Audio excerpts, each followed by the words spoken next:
The way that you use shadows to tell the story.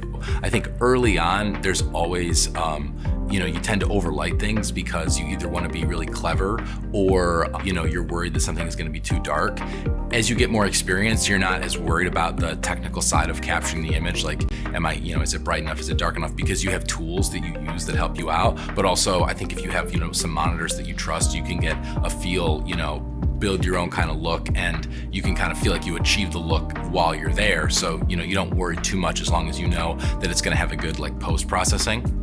I actually saw a video the other day with Darius Kanji, who was in an interview situation, and he kind of made them turn all the lights off, and he built it from the ground up, which is funny because obviously when you're shooting, a commercial interview or, a brand film or something like that, you're working within the constraints. Even news journalism, you're not trying to make it look cinematic or filmic, but he starts moving the lights around and then he looks different on camera.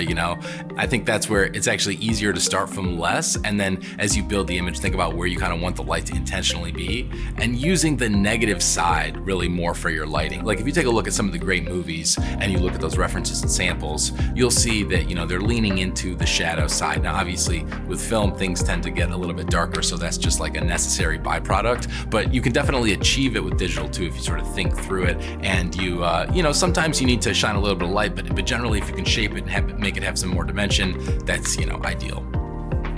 Once you start saying things like this, you kind of can't unsee it, and I think that's when you start to become you start to think about how films are made, cinematography, and that's how you start getting sucked into trying to make some of this stuff yourself.